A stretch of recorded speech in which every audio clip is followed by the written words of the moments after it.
Richard and I were volunteering at orphanages in Juarez, Mexico, which is just down across the border from El Paso, Texas. And it was at a time that Juarez was the most dangerous city in the world. And the orphanages were just overrun with kids. Their parents had been killed or, whatever had happened. There was lots and lots of kids. And at one of the orphanages, we met David. So we started the adoption process. It took about 6 months and we adopted him. He was then 14 years old and we brought him into the business right away. And he has his own business now.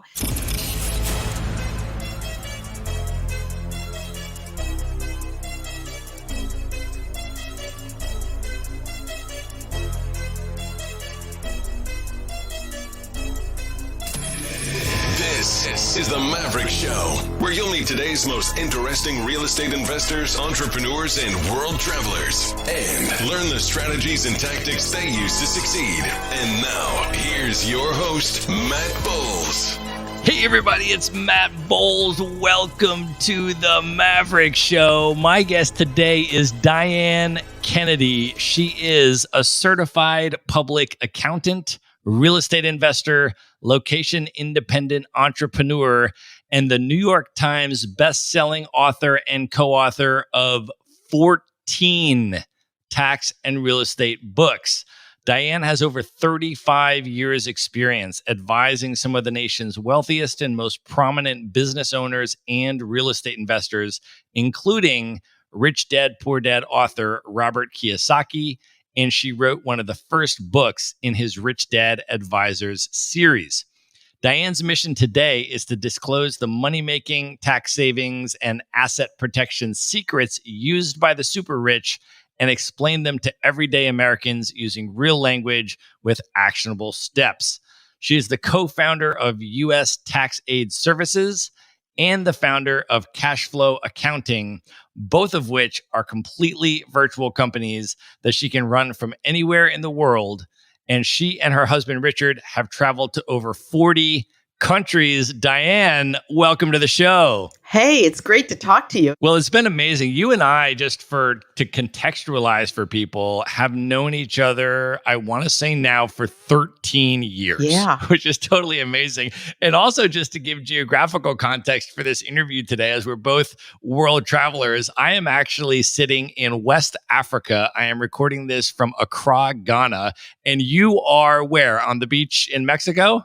I am. I'm in Baja, California, and on the Pacific side, there's the Sea of Cortez side, and then I'm over on the Pacific side and actually looking at the ocean right now. It's kind of foggy today, but it's, we're at the ocean. That's so awesome. Well, I am so excited for this interview, Diane, because you are someone who was into the location independence business building concept before it was cool, before it was popular, even before Tim Ferriss published the 4-Hour Workweek, which was the inspiration for so much of the digital nomad movement and the location independent entrepreneurship movement. Even before that, you were doing this. And the other thing that you did that I think is also amazing that I want to give you credit for is you made accounting cool, which is like incredible. I mean, I feel like there's all of these stereotypes about accountants and this and CPAs and this kind of stuff. And when I first got to know you, I was literally coming to seminars and would see you introduced and coming up on stage and thousands of people cheering and applauding you like a rock star. And I feel like you just actually contributed a huge amount to making the accounting industry cool. It's so interesting because what I do is primarily tax. And to me, it's just a game. And once you know the rules, then it's just position it to win. And I love that. It's if you just view tax instead of being some scary, horrible thing, it's just understand it so that you win. And truly, if you set yourself up right, you can determine when and how much you pay in taxes. Given enough time and following strategies, you can do that. And so what's not to love? I get excited showing people, oh, by the way, you can save $20,000 this year in your taxes. And maybe we can even do some amendments. So that's what gets me excited, is helping people keep more of their money so they can do more for themselves, their families, their communities, whatever their dreams are. So I want to start with a little bit of your journey and kind of just going way back. And maybe you can just kind of give the background of where you grew up and then What order did you get into these things? Were you first attracted to tax strategy and accounting, and did you go in that direction and then later become an entrepreneur? Or was entrepreneurship in your blood early on and you just decided to build a business around the tax strategy? Can you give us a little bit of a background in kind of how your trajectory came about? Sure. I actually grew up in Oregon and I cannot stand rain. And so as soon as I could, I moved to the driest place I could find, which was Reno, Nevada in the desert. Went to college there and I wanted to get into accounting simply because it was something with math. And in general, I'm good at math. And it's like, why not play to your skills? And then as I was starting to graduate, I worked for the local power company and it was interesting. They offered me a job there, and it was a well paying job. And two of the CPAs that worked there took me aside, two male CPAs, and said, don't take this job. You need to go to work in public accounting so you can become a CPA. As a woman, and I'll never forget this, this was back when, if you don't have initials after your name, you're going to always be the person getting coffee for meetings. And the only way to beat that is you need initials after your name. So, okay, that made sense. So I went to work for public accounting. At the time, you needed to work in public accounting for 2 years and pass the test in order to become a CPA. So that was the goal. And during that time, it was just really easy to see I gravitated toward tax. I liked the research. I liked the idea of the strategy. And actually at the power company, I had worked in the tax department, helping work on their massive tax return. So I kind of had a taste of research and I'd learned from those guys and then went on to get a master's in taxation from Golden Gate University. So that was always been my focus. And after I worked a little bit in the accounting, by the way, I'm a horrible employee. I hate being an employee. I want to make my own rules and I want to make my own hours and I want to decide who I'm going to work with. So I started my own business. I bought a small little tiny practice and then grew it. And it was from that I actually met Robert Kiyosaki in 1994. I had quickly focused in on real estate. I liked the idea of becoming an expert in a niche. And so real estate tax was an area where there were a lot of people needing help. So there was a great client base, and I just became an expert in real estate tax. And he had just recently sold his first business and was investing heavily in real estate and had some kind of complicated situations going on. I met him. I was living then in Reno, Nevada. He was in Phoenix, Arizona. And he and his wife, Kim, would fly up to see me and then go skiing because they like to do that in the winter. And so it was a way to kind of learn this. And through that, he gave me some advice that was just really invaluable. And number one was, we became friends. And I would complain about, without using any names, it's like, oh, I tell the clients this all the time. I'm always giving the same advice. And I feel like the first half of every meeting is the same information. And his comment was, whenever you're upset about something, put it in a book, write a book about it. And that's what led to me writing my very first book that was part of the Rich Dad series, Loopholes of the Rich. Gosh, that came out I've got to think about that. It was in the year 2000. So that was 19 years ago. And then from that, it just kind of took off. I wrote additional books. I've co-authored with other people. I've had books that have been published. Back in the day, you had publishing houses. I've worked with Random House, McGraw Hill, Warner Books. Most of these have merged into other people and they're not Wiley Books. They're gone or different names. And then as things changed in the industry, I started doing indie publishing. And that is really my passion right now is in indie publishing, because the reality is you do your own marketing anyway. And this is a way for me to, again, control content and when I give it out. So that was really the start of all of this, and become good at something. And then when things frustrate you or you have a great story, write it in a book.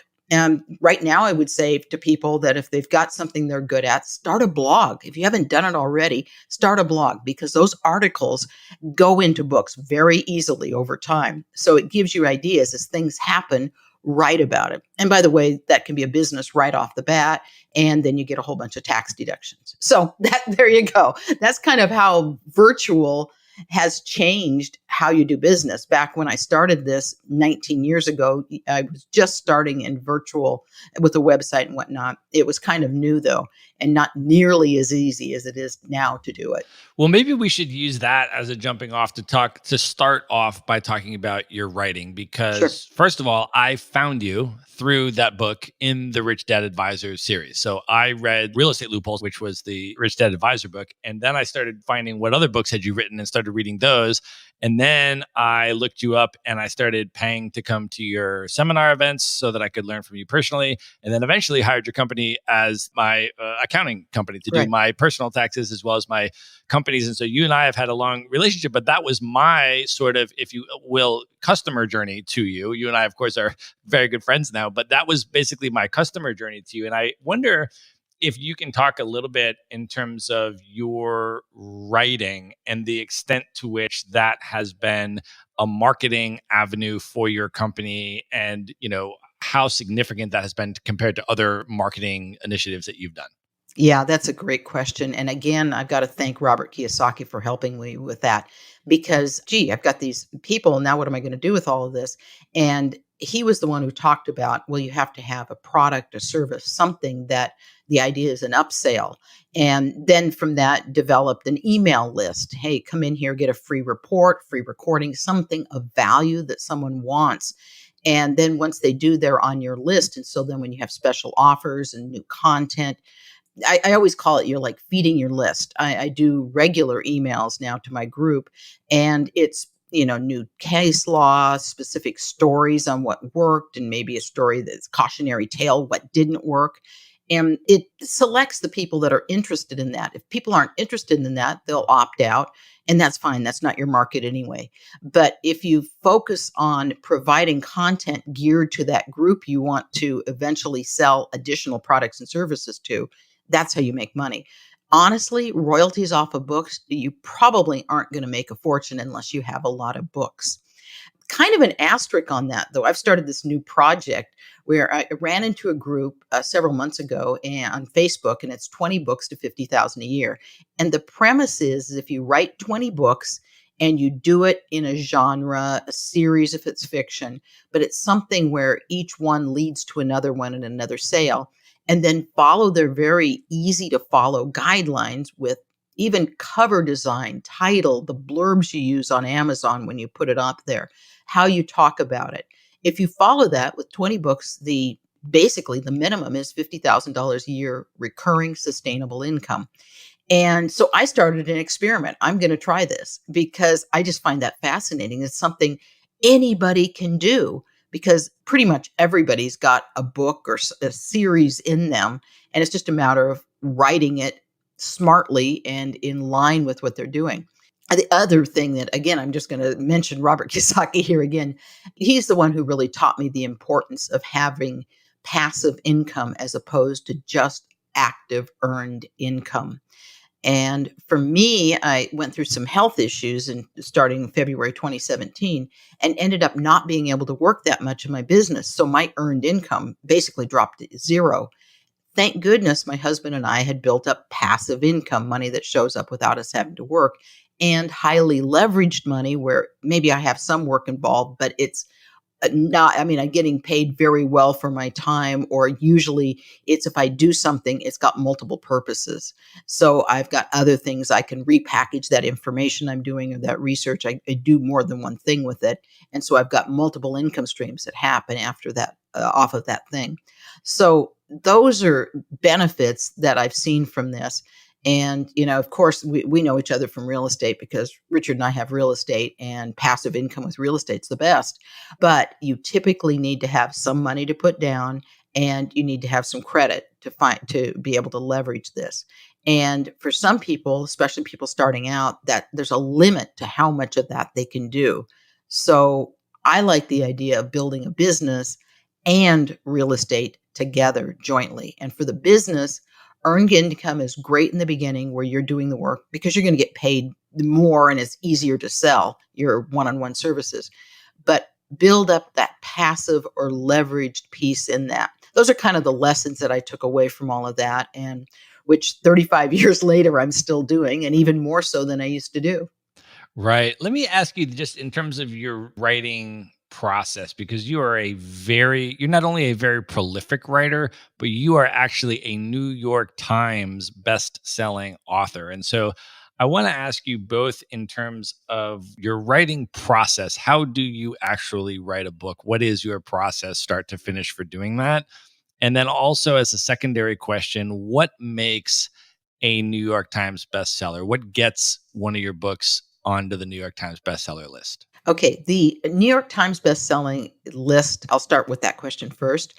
It's very difficult to do right now because you basically, at the way they currently count the sales, it's very difficult to do it unless you have a big publishing house representing your book.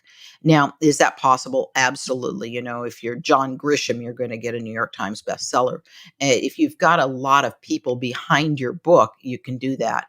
And for a lot of people starting out, though, they end up having to put a great deal of money into marketing and PR. I did this back in the day when I had a big house behind me, which was at the time Warner Books. And today, as an indie author, I doubt I would do it again. But I mean, once you're a New York Times bestselling author, you can say it forever. So that's great. And I have an email list that I sell to. But additionally, there's people who find me through podcasts and things like that. And then there's great offers to come join our group or a community with they get free information in exchange for opting into the email list. So that's the kind of the way I grow the business, because right now my focus isn't so much getting a bestseller status, although it's fairly easy to do on Amazon if you are smart in how you set that up. um, my last book hit Amazon in bestseller status in, I think, 8 categories. It was quite a few, and it surprised me. Amazon started adding me to categories because the book had really good sales that first week. So that they helped me a lot with getting sales in there because they'll always back a winner. So if you come in with a good plan and it's obvious you've got sales, they're going to help you. But in general, my writing process is I'm very organized. In the writing world, there's people that are plotters, or they call them pantsers, where you just write by the seat of your pants. And I'm a plotter. I plot this whole thing out. So I have a very defined process. I start off with a mind map for a book that I want to write. And I have I've got books going way back. They're unlined journals, and I have my colored pens. There's a whole theory with mind mapping. When you use a color, that it kind of kicks in that side of your brain that's creative. And so I mind map out the book I want to write. And then from that, create the first table of contents, which is basically an outline. And then I expand on that, and then I write it. I also am using voice to text as much as possible. So Dragon, once I start like hanging words on that skeleton of the outline, I use Dragon because it just really helps my speed. And that, by the way, is a learned skill. And how do you dictate and have it come out coherent without rambling? Yeah, and you will, if you've never done that before, it's going to take a little bit to get it, but it's worth the hassle because you will write so much faster if you can do that. And then once I do that, edit, I've got a process for getting things edited and checking for grammar. And it's more than just me doing it. I have other people who do it. And then that gets the book out. I create a marketing plan around it to launch it, and on to the next book. So that's kind of the plan for how I do the writing process. And I'm currently in a program that, because my life wasn't busy enough, that is, we've done a challenge to write 1 million words in 365 days. So I'm in a group that's doing that now, and there's lots of accountability around that, which is great, and it's helping me because if I can write 1 million words, that's like 20 books, well, 20, 50,000 word books. So that's a lot, and that would just be a year to get that done. So we'll see how I do on that. Wow. Now, can you talk a little bit about the indie marketing process, indie publishing, and then your marketing plans that you do around that? Why do you choose independent publishing as opposed to using a major publisher like you used to? And then what tips do you have if somebody wanted to go that route for doing a marketing launch of a book? Right. The main reason is that with my last few books that were with publishing houses, I discovered that they have zero budget for marketing and just no, I mean, they don't have anybody to advise you. They don't have anybody doing it unless you are already a big, big name and they know it's going to be a blockbuster. But it's up to you as the writer to market your own book. And in exchange, you literally get cents per book as a royalty. Whereas if you publish yourself, and Amazon has made that very easy to do. If you publish your book yourself, you get to keep a lion's share of the money. Amazon takes something for printing the book and shipping it out, or for selling Kindle. They take a much lower amount if you're doing e-publication. But the idea is that you keep more of the money, and face it, you're doing most of the work anyway. The advantage the print publisher gets you is they have the ties to get you into bookstores. But if you look at the market trends, we're seeing that people are buying through Amazon more than they are through bookstores, and there's bookstores closing right and left. So personally, I think that that's kind of a dying strategy using the big publishers, and we're in a bit of a shakeup now in the market. Kind of as far as the indie publishing, this group is just amazing. I'd say go to Facebook and join the group, 20 books to 50K. And it has a lot of free advice and the tips they give every day. And there's a huge, welcome to the group when you sign up, with lots and lots of links. Or you can just buy the book he wrote, which I think on Kindle is like $7 or $8. And it's well worth the money on how to be a successful indie writer. People have done it. I mean, one lady I know quit her job last fall, has already gotten her million words by June 30th, which was amazing, and written a bunch of books, literally thousands of 5-star reviews, and replaced her income with no problem and more. So it's very possible. You just have to put the time in and maybe learn a few things about or following their strategy for marketing. And can you talk a little bit now as well about the entrepreneurial journey from there, right? So you had that big breakthrough and you were able to get that first book into the Robert Kiyosaki Rich Dad Advisor series and really get a lot of publicity and a lot of attention through that. But from there, as you continued to build and scale your business, can you talk about that process of building and scaling and ultimately taking your business to a location independent infrastructure? Sure. Almost from the beginning, I like spending a great deal of time at home working. I was not a person who needed to go to the office to work. In fact, I preferred the quiet of my office, my home office, so I could concentrate and be more creative. And so early on, I was working from home quite a bit of the time. And then the internet just made that all so much easier, where we could just check in. In 2007, we actually, although we were quite virtual by that point, at 2007, it would just close down the bricks and mortar, and we went completely virtual. And once you're virtual, you can work anywhere there's internet. And we found CPAs to work with us that would be independent contractors. And I found this niche of CPAs that were all older, that had more experience, and they didn't want to deal with getting dressed up and going downtown to the high rise. They like the independence of being wherever they want to be. And I mean, in the last few years, we've had CPAs spend 6 months in China. One went down through South America, and it didn't matter. As long as there was internet and they had their laptop, they could keep working.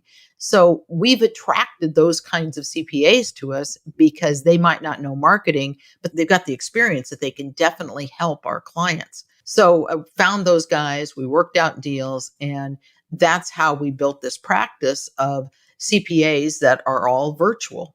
And that becomes part of my leveraged income that we have. And then created information products, books, and home study courses.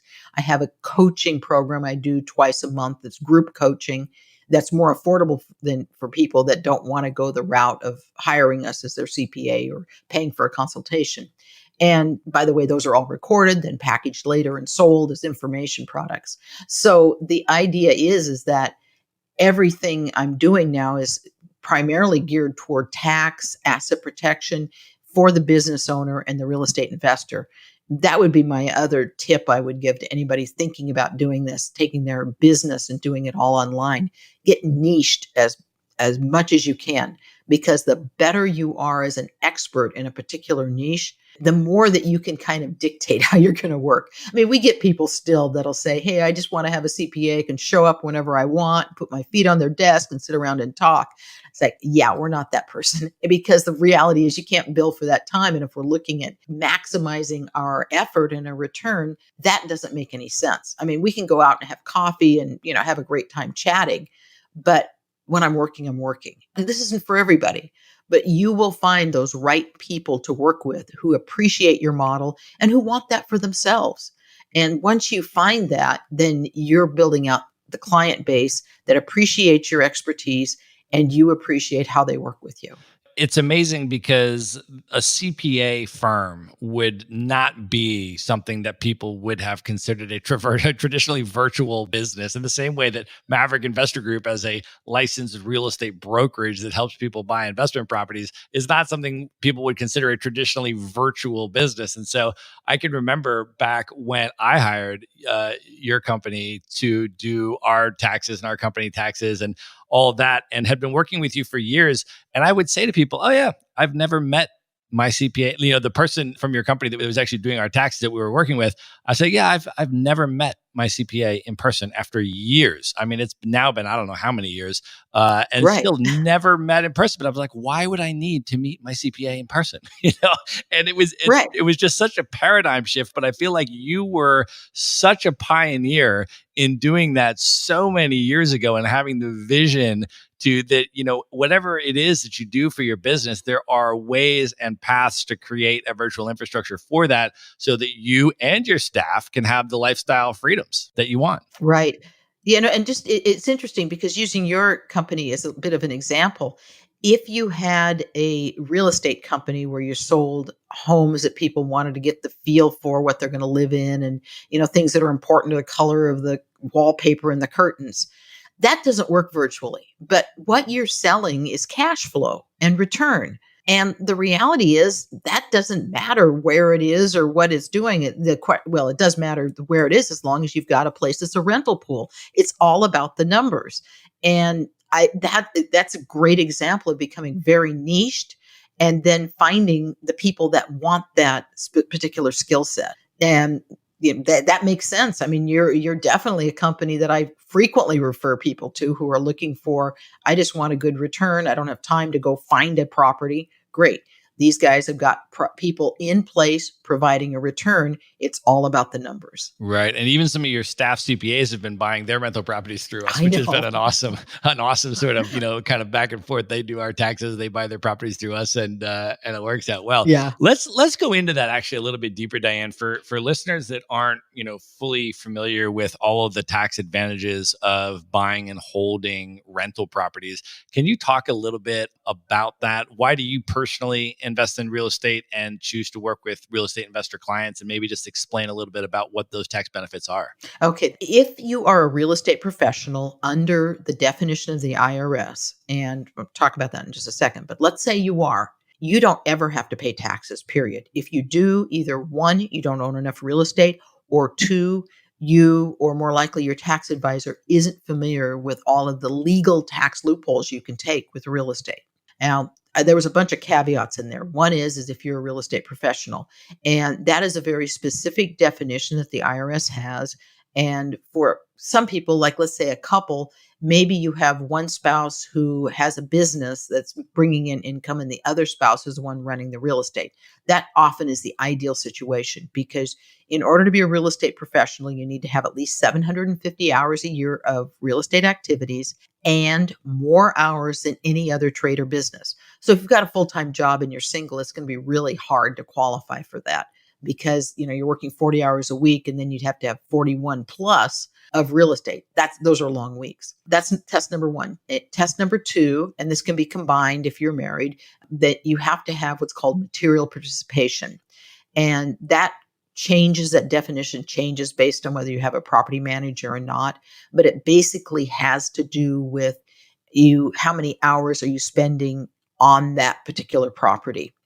The third one is that each property has to qualify individually unless you make an election to aggregate those. So that's just something that your tax advisor can help you decide whether it makes sense to do that or not. Those are, if you do those things, then you can take an unlimited tax loss against your other income. Now, the benefit of that is, I mean, because somebody listening to this is like, I'm not going to buy real estate to lose money. That would be stupid. Exactly. But we're not talking about direct expenses. Direct expenses are those directly involved with that particular property. So it would be the mortgage interest, the property tax, the utilities if you've got those, repairs. What is it involved with that property? That's a direct expense. You always take those deductions, and hopefully at the end of it, you still got income because that reflects how much your cash flow is. The next one is indirect expenses. Those are expenses that have to do with being in the business of owning real estate. So, for example, let's say you have 10 properties and you buy a computer, you have a home office, you have an internet service provider, you have a cell phone, all the things that go into being a smart manager of your property. Well, those are indirect expenses. They're not directly related to any property, but they're still important and they're still deductible. Those are indirect expenses. Always take those deductions. Now, at that point, you may not be having any income left. It depends on how big those other expenses are. And the secret often to that is if you've got expenses that are already you're paying money for, personal expenses, you're looking for how can I legally, legitimately make this a deduction for my real estate. And the third one, though, and this is the real benefit that real estate has, is something I call a phantom expense. That's depreciation. Now, depreciation, you can stop, you can start, you can catch up, you can suspend, you can take on one property and not the other. In other words, you can get very strategic with phantom expenses. And in this case, what we would do if you're a real estate professional, we want to maximize all your phantom expenses. So we create a tax loss. That tax loss can go to offset your other income, regardless of the source, as long as you're a real estate professional. And so that's the secret. That's how this is working, where, gee, I don't have enough write-off. Well, then go buy some more real estate. And by the way, you're going to make more money because you got to buy smart. And so you've got more cash flow that creates more depreciation, and you can use it to offset your other income. So that's in a nutshell why this makes so much sense. With real estate, you've got cash flow. Again, if you bought properly, you've got the potential for appreciation, maybe active appreciation where you've done something to improve the value of the property, or passive, it just, values are going up. And so you get to take part in that. And then third, those tax benefits that you only get with real estate. That can be a great strategy for anyone who's got real estate and other income that they want to shelter.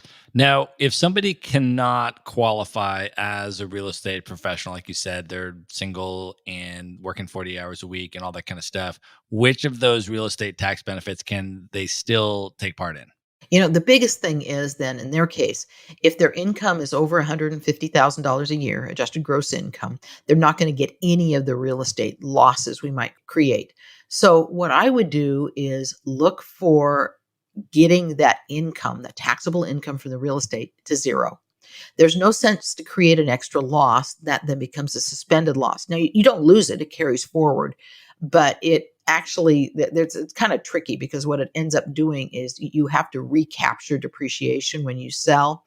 And that means that you paid less in capital gains tax and more in this depreciation recapture, which is a higher tax rate. So the key here is you just want to get to zero. Now, the benefit of that is you've got something that's giving you cash flow and you don't pay tax on it, plus the possibility of appreciation. And if you've got appreciation, you can always refinance and pull some cash out.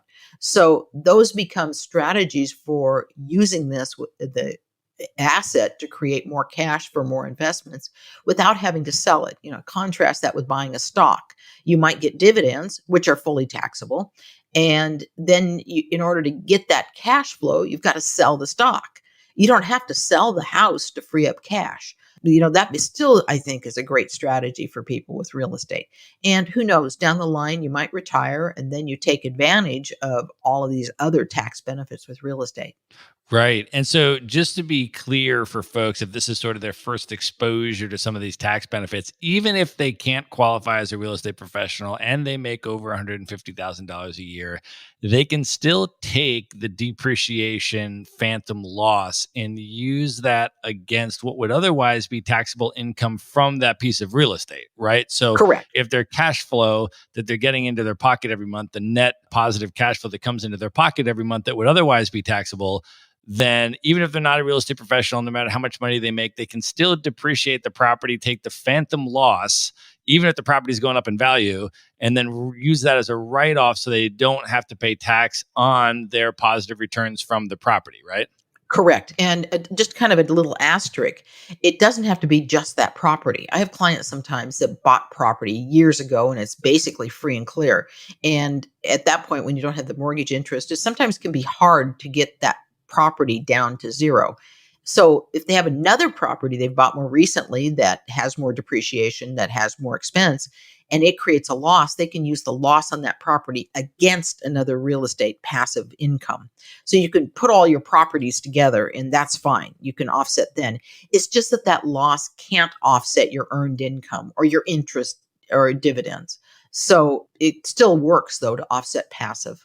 Right. Okay. So, and then just to give folks sort of an example, you're allowed to depreciate your residential investment property over 27 and a half years. So, just for an easy number, let's say if you had a property that was worth $350,000 and you're not allowed to depreciate the land, right? So, you have to break that out. But if your structure was worth $275,000, you can depreciate that over 27 and a half years.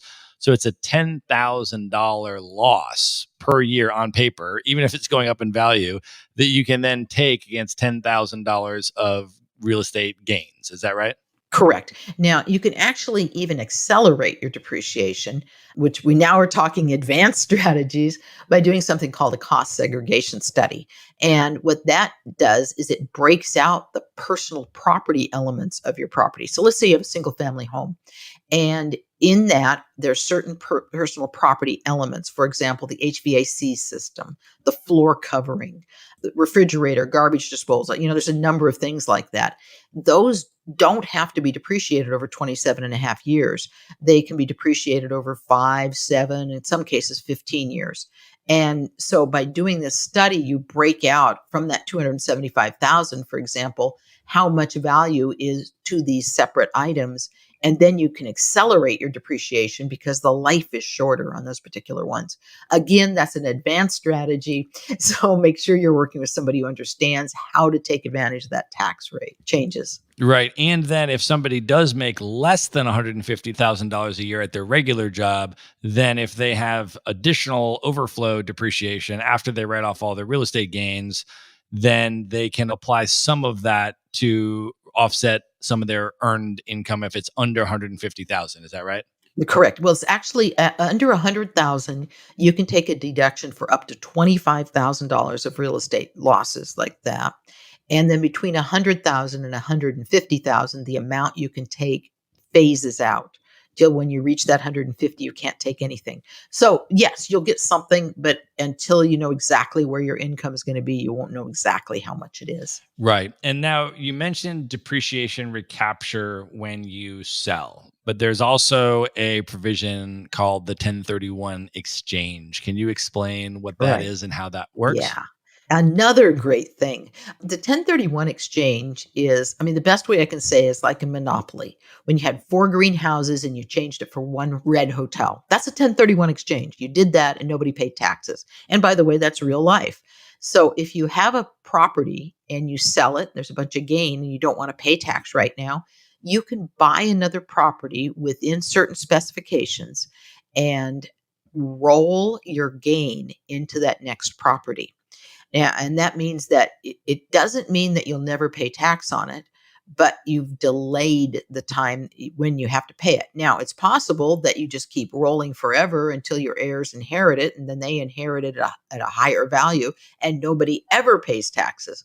So, set up correctly, you might be able to defer that tax forever for your family. Some of the rules, though, you absolutely need to plan this one in advance because if the money touches your hand, for example, Let's say you sell, you've got the money, you get the escrow check, and they say, I think I'll buy another property and do a 1031. Too late. It's touched your hands. It needs to stay with an accommodator, a third party who's going to hold that money, and they then buy the next property in your name. You have 45 days to identify what possible property it might be, and 180 days to actually close on that next property. And the property needs to be for at least the sales amount of the property you just sold. It can be more, but if it's less, you're going to have some amount that's going to be taxable on that. Right. And I love, Diane, how you have what you talked about in terms of creating a niche and creating a ideal client avatar. And you have really specialized in trying to work with professional real estate investor clients, entrepreneurs, and business owners. Can you talk a little bit about how and why you demarcated that niche and then built your business around that? Well, I personally do both of those things. And I think there's a certain amount of, hey, I want to learn all I can because it helps me too. And that's basically building businesses. And with the advent of online, I especially like working with online folks because I mean, we can start a business today for an online business owner and immediately get deductions and start taking advantage of that. It's the fastest way I know to get a business going. And the whole key to having a business is getting it going. So it has more flexibility. The challenge with W 2 wage earners where they don't have that business or real estate is there's not a lot of strategy. And every time we get these tax law changes, the idea was, a lot of people complained that the Trump tax plan, the 2017 Tax Cuts and Job Act, was only for the rich. And the irony is, it's not only for the rich, it's only for business owners and real estate investors. It just happens to be business owners and real estate investors are more likely to be rich.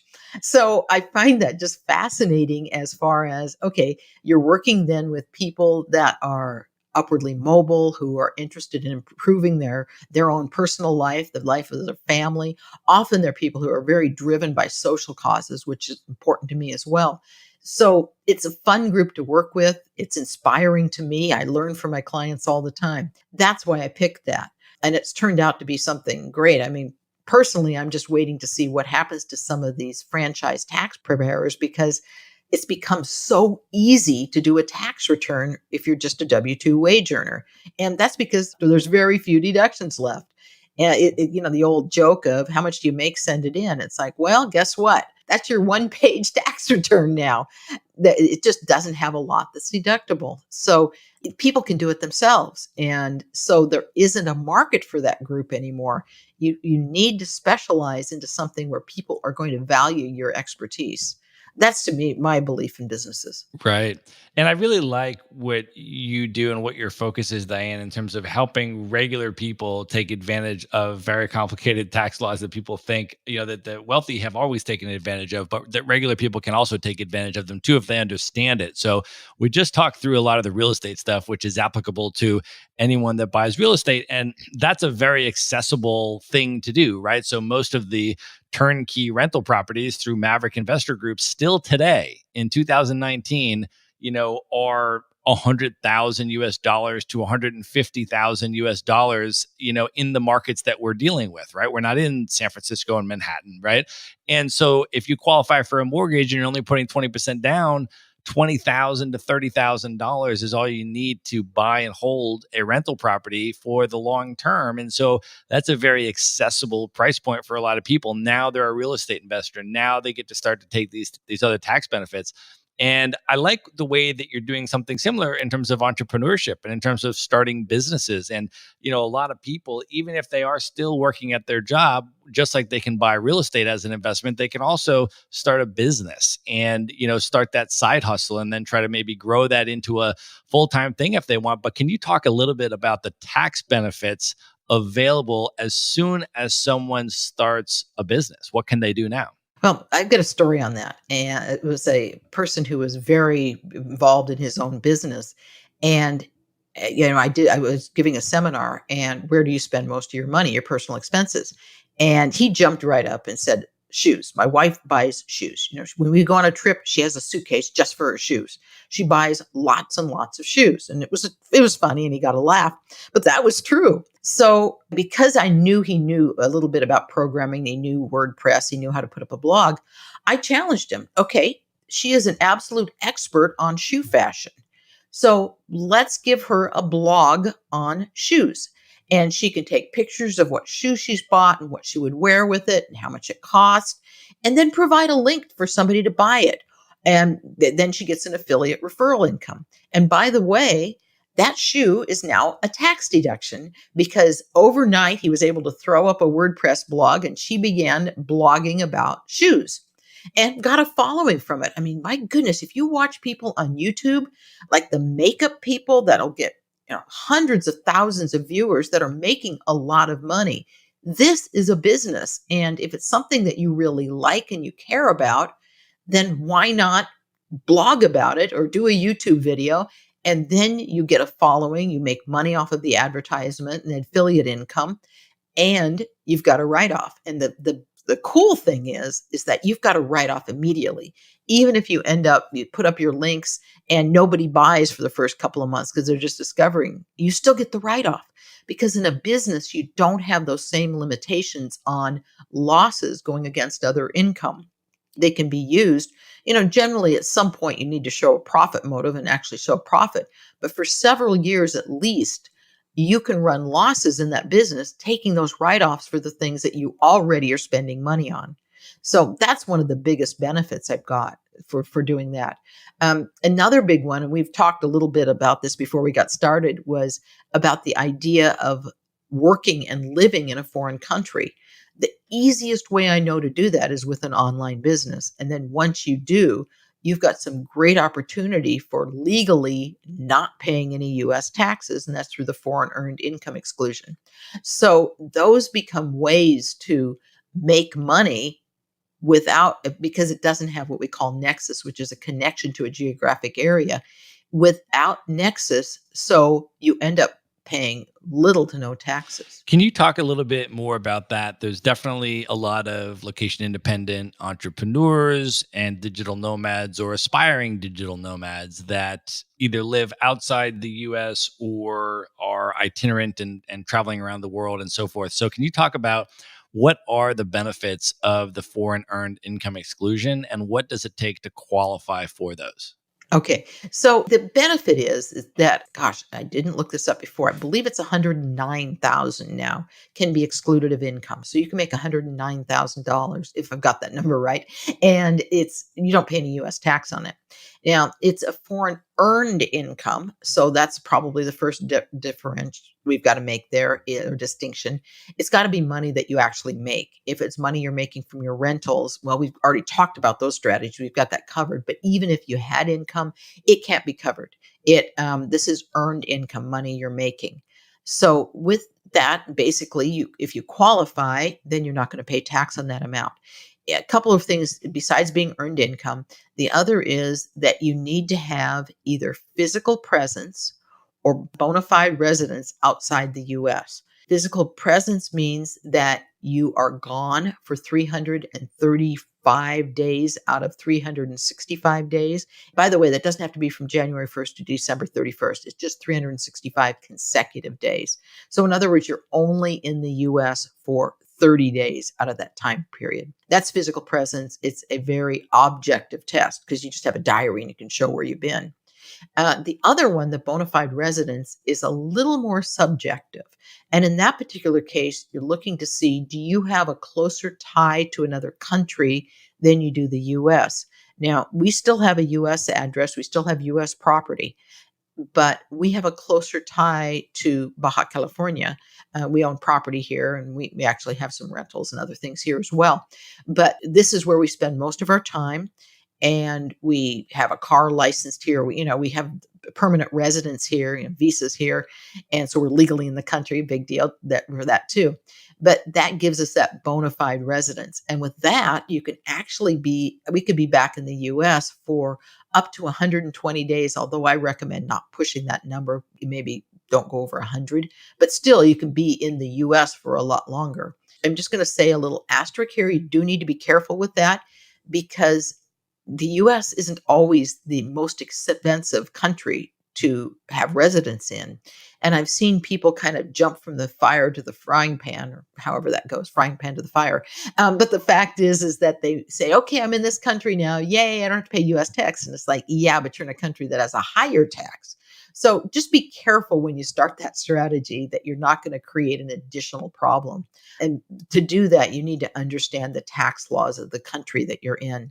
Sometimes you can handle that just by having a foreign company outside, like an offshore company set up. So there's different strategies. You just need to really know what you're working with. So that's the first part of this. When you qualify, you get that 109, I think it's 109,500 that's going to be excluded. Now, the second part of that is you also get a housing allowance. And that means that it's actually just a deduction right off the top. So if you make more than 109,000, let's say you make 120,000, you have still got some extra income you're going to pay tax on, but your exclusion might be able to just knock that back down. The amount of your exclusion is a formula, and the formula is based on how much earned income you have and what country you're living in and what area you're living in. And based on those two amounts, it'll tell you how much it is. But, I'm going to say the people that I've seen use this, it's not uncommon to be able to take a deduction for maybe about 15,000 a year. So that's just kind of a rough number based on that formula, what that is. So you can see where it gets to the point where, gee, we're almost to the point where we're not going to pay tax at all. If your other income all happens to be real estate, well, great, you're sheltering it through the first strategy. And if the second is earned, then you just shelter it through the second strategy. So again, it depends on the country you're in. Just be careful with that. And then you need to make sure that it's earned income and that you have either physical presence or you're a bona fide resident. Now, if you're not actually generating the income from the country you're residing in, you're just, let's say, generating it in the US. Like, let's say you have a US based LLC in Nevada or Wyoming or something, and you're generating income into your US based LLC, but you personally are just traveling around the world, right? Then your tax obligation would be that if you're able to make, let's say, the $109,000 into your US LLC, but you're physically residing outside of the US, then you would have no tax obligation anywhere on the 109. Is that how it works? Well, it depends on what we have to look at that concept of nexus, which means connection. So if I'm working I own a company that's bricks and mortar, for example, people come into my store and buy things. That clearly has nexus inside the US and whatever state you're in, too. You've got state income tax most likely as well. That is not going to be excludable. If you have something where people are buying and selling that's absolutely tied to the US, then you've got US nexus and you're not going to be able to avoid it. In the case of the work I do, which is I'm writing books, I'm selling books, I'm giving advice, we're preparing tax returns, I do that all virtually. So I don't have that US basis. Even though I have US based clients, the work is done on my computer wherever I am. So that then is a way to not have that nexus. It depends on the particular circumstances of how you're making that income. Right. So consult your CPA, but the concept and the potential of the tax benefit is that if you set it up and you structure it right and you have a qualified, business situation and all of that, that you could make up to $109,000 and not have to pay tax on it in the US or anywhere else if you qualify for that benefit. Correct. Awesome. All right, Diane, I want to also talk to you a little bit about your travels and your travel experience. And let me just start off by asking you a very general question about what does travel mean to you? What do you get out of it? Why do you travel internationally? It's interesting. I love history. I love seeing other people. And for me, I never was one who liked going on the tours. Okay, we're going to see 10 cities in 5 days kind of thing. I liked being able to go someplace and stay for a while. And you get to know other people. And I just love that experience of being, different food, different customs, different people, kind of making friends the world around. And when I met my husband, he'd had a career in microelectronics and did a lot of work in Southeast Asia. So he was extremely familiar with parts of the world that I wasn't. And so it was exciting for us to go to these places. That's awesome. That's awesome. All right. I want to also ask you a couple questions about your personal productivity habits. You are one of the most productive people I know in terms of your output, both in terms of entrepreneurship and in terms of writing books and all that kind of stuff. Can you talk a little bit about, do you have morning routines? How do you structure your day? And what tips or habits do you practice to be as productive as you are? Well, I'm a big one on writing stuff down and what do I need to do. I have a line journal that I keep, and the right side of it is what I want to get done that day, and the left-hand side are notes I make throughout the day. And I keep those forever. I've got stacks of these journals. It becomes really good reference for me. And part of that is I talk to people, I talk to clients, and I might make a note that never, I want to make sure it gets in their file. And I don't have time to do it at the moment, but it's written down. And then the other is on the right hand side is I'm earmarking what this day is and what I want to get done that day. So that's helpful. And often my list is way too long on Monday, and by Friday it's like, oh, I'm just gonna take the day off. So it's just kind of how that works. Awesome. And do you have any like morning routines or any like rituals that you do every single day that are consistent or that keep you grounded and keep you focused or things of that nature? It's interesting because I went through this health stuff is I do yoga almost every day. And I usually do that early afternoon because for me, I'm a morning person. I drink my coffee, get some water, and then sports bottle full of water, and then I'm going to sit down and go to work because that's my best time. And then I take a break later, and I always make sure I have that time for the yoga to stretch and to kind of keep myself healthy. And also, after you've been sitting for a while, you need to have that moving around period. So I'm more like get to work in the morning and then do the rest of it. And then at night, I don't really watch TV. My husband and I read, listen to music. And so that's how we keep up on all the things. And we talk about trends and what's going on and that type of thing. Awesome. I also want to ask you about stress management in general and also how you deal with business problems and setbacks when they occur. There's this concept of the entrepreneurial roller coaster that pretty much every business owner is intimately familiar with. And so Right. I was wondering if you can just talk or share any setbacks that you've had along your journey and then how you approach and deal with a business problem and how you also personally just sort of manage stress when you're in high stress situations. It's interesting. I think the kind of the challenges. I mean, 2008, 2009, we were heavily invested in real estate, and of course, that hit us like a lot of people.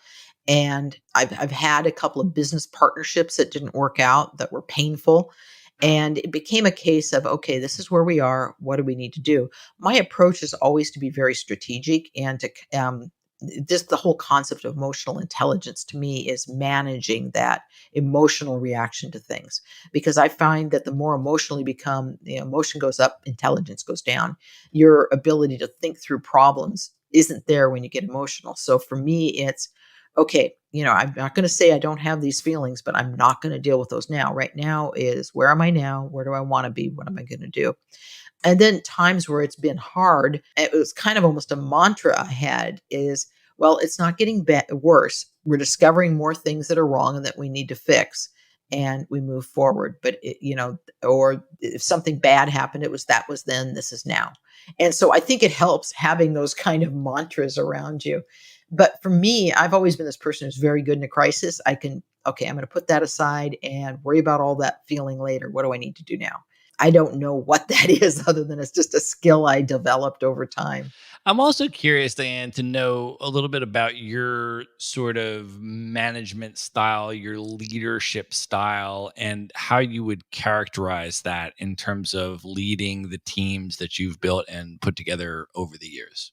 Okay, frankly, I suck at it. So I have my husband do that.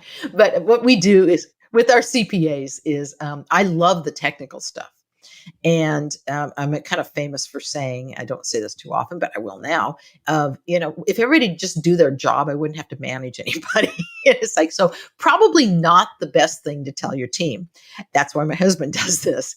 But I like the detail and the strategies. So we have regular calls and we talk through client questions and, hey, here's a new strategy. This is how we can use it. This is when it works, this is when it doesn't. And these things came up with a particular client. What do you recommend? We do group calls because we all learn from each other on that. That's very popular with the CPAs. They like that ability of, because we're all working basically from home and sometimes in isolation, and we don't have other people that are professionals to talk about these things. So this is a way for us to have that sounding board amongst each other. I'm also curious, Diane, if you can share this about working together and doing business partnerships with your spouse. And, because I feel Mhm. like there's a lot of people that are averse to, quote unquote, doing business with friends and family or, things like that. But also, particularly with a spouse when, you live together and you spend your free time together and, that kind of stuff. And then also doing business together. Can you share a little bit about, how you and Richard have made that work? It's interesting. We have this kind of saying, it's on a 1 to 10, how important is this to you? So the idea is that we just generally, it's like there's times when he really wants something and I don't care. And it's an 8 for him and it's a 2 for me. So we'll just do it your way because it doesn't matter. And but the other thing in business, early on, I remember having lunch with someone who was kind of a grizzly business owner and been through it all. And he said, what some of the best advice I got with my business is somebody had told him, make sure whenever you have a meeting that the business has a seat at the table. And we actually say that now. My son will say it. We say it frequently. What would the business say? So maybe we're not agreeing on some path or some decision. And then it's like, stop. What would the business say about this? And it's interesting because if you can get yourself out of your own head and whatever is kind of running you emotionally about this, and just think about what would the business say. I don't know that we ever disagree on what the business would say.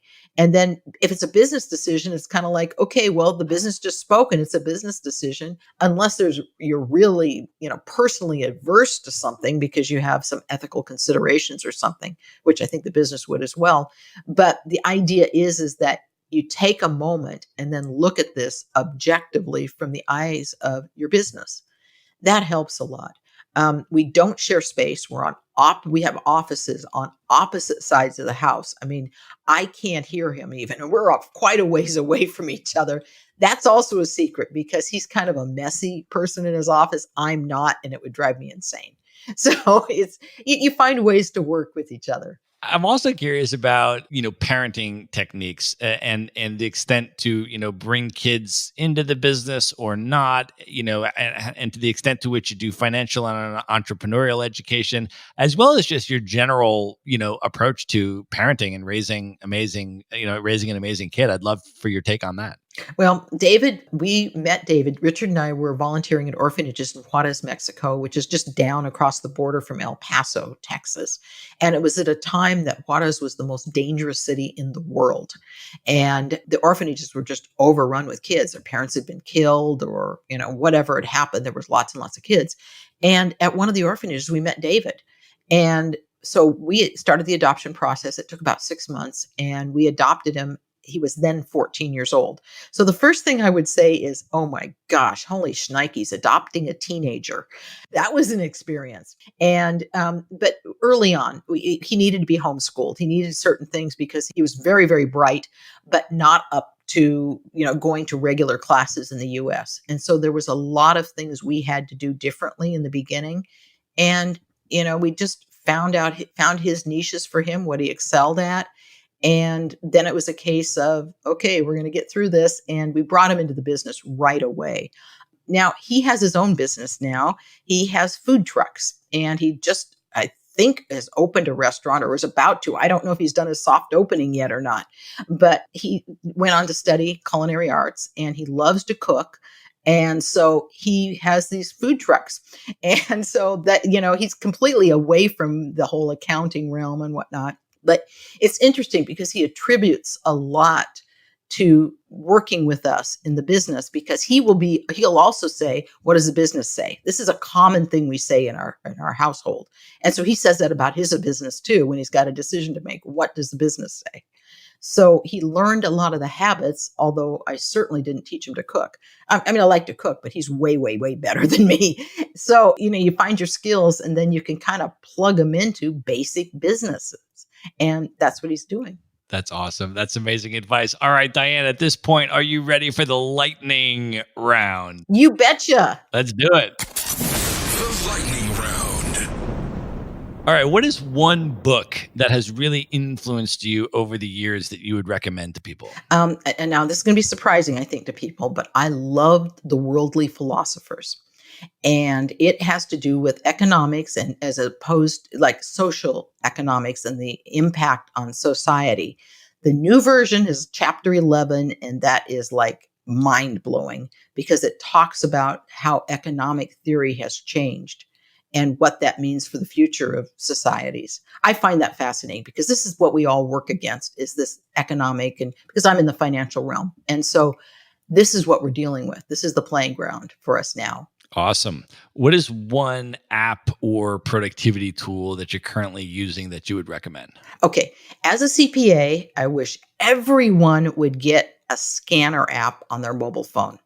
And the reason is because you frequently run into things you need to have a copy of, or you sign a document, and then you're either running around trying to find somebody to scan it for you, especially if you're mobile and you don't have an office with a scanner. So you do that, and then what happens invariably is people take a picture with their phone and the quality is never good.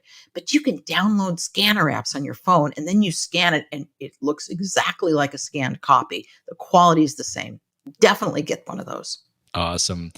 What is one podcast that you listen to, or blog that you read, or YouTube channel that you consume regularly, some type of content medium that you would recommend to people? That's interesting. The things I'm reading now are very specific to what I want to know. I mean, I've had these health considerations, so there's a health one I follow all the time. The writing one, if anybody's interested in that, I strongly recommend you join the Facebook group, 20 books to 50K. And that's something that I'm always getting marketing tips on books. And even if you don't jump into this challenge, it's got great ideas for even cover design and the font you use, how that can affect your sales. All right. If you could have dinner with anybody that's currently living today who you've never met, could be celebrity, author, business owner, public figure, rock star, whomever, who would you choose and why? Neil Gaiman. And I'm just fascinated with what he's been able to create. He's the one who wrote American Gods. He wrote Lucifer. He wrote, what was the other one? Good Omens. The reason I mentioned those three is they've all been turned into series, and he's directing them, and the series are, if anything, better than the books. So I'm just fascinated with how on earth he's able to do all he's doing. And where do all these crazy ideas come from? I'm just fascinated with the guy. Every interview I see with him, it's like, gee, I'd love to talk to him. That's a really good pick. All right. Last two lightning round questions are about travel. The first one is, what are your top 3 favorite travel destinations that you've ever been to that you'd most recommend people check out? If you haven't been to Norway, go to Norway. That was such a surprise. I went there for work, and then we extended into a longer just vacation to see Norway. Oslo, if you don't do anything but Oslo, it's wonderful. But if you go further north up into the country, wonderful, wonderful people. It's clean, it's safe, it's expensive, so be aware of that. But I love Norway, so that's number 1. Let's see. There's some place. I mean, I live at a place I love, Baja California. Just get in a car and drive from Tijuana to Cabos. At the end, it's 1,000 kilometers, and it's just amazing. You're through the desert. You go both sides, the east and the west, and it's just a wonderful, wonderful drive. Let's see. Third, I'm going to pick. Boy, this is hard. It's crazy. I'm going to say Taipei, Taiwan, just because the food was so good. But I've had some really interesting adventures. Oh, I've got another one. It's the 4th one. The Upper Hunter Valley in Australia. We had great fun there. It's a wine country in Australia. So there you go. There's 4. Awesome. A bonus one. I love it. All right, last question. What are your top 3 bucket list destinations, places that you've never been that are the highest on your list right now? I've got a little bit of mobility issues, so I'm kind of tempering on what's possible. But I've never been to Ireland, and I'm Kennedy. My husband's Cooley. We need to go to Ireland because that's our last names are Irish, so neither of us have been, and so that's on there.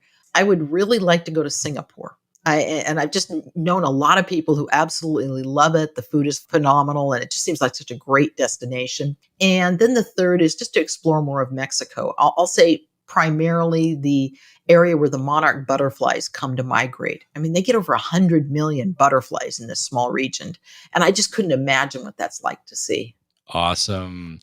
All right, Diane, this has been really amazing to have you on the show. I want you to let folks know how they can get a hold of you, how they can read your stuff, how they can learn more about U.S. tax aid, how they can follow you on social media, all that kind of stuff. Where should people go? Okay, the easiest one is to go to the website US Taxaid, USTAXAID.com. I have blogs that post there on the latest in tax strategies and what's going on. You can sign up to get information and alerts on those. I have a Facebook group, Diane Kennedy's US Tax Group, where I frequently get questions and we have conversation about different things. We did a couple of fun things where we watched a video together and then all had conversation about it, something that was financial. And so there've been some fun things that have happened in that. My Twitter is Diane Kennedy CPA, and I think that's the primary ones right there. Awesome. We're going to link all that up in one place at the show notes. So you can just go to themaverickshow.com and go to the show notes for this episode, and everything that we talked about, all the stuff Diane recommended, and all of her contact information will be right there in one place. Diane, thank you so much for being on the show. This was awesome. Thank you. I really enjoyed it. All right. Good night, everybody. Be sure to visit the show notes page at themaverickshow.com for direct links to all the books, people, and resources mentioned in this episode. You'll find all that and much more at themaverickshow.com. Would you like to get Maverick Investor Group's white paper on how to avoid the 7 biggest mistakes real estate investors are making in today's market? Just go to themaverickshow.com/avoid mistakes. The report is totally free and available for you now at themaverickshow.com/avoid mistakes. Learn how Maverick Investor Group can help you buy cash flowing rental properties in the best U.S. real estate markets, regardless of where you live. Schedule a free phone consult today at themaverickshow.com/consult. Now you can buy rental properties with tenants and local property management in place, so you don't have to be a landlord or a rehabber. To get your questions answered and discuss how Maverick Investor Group can help you meet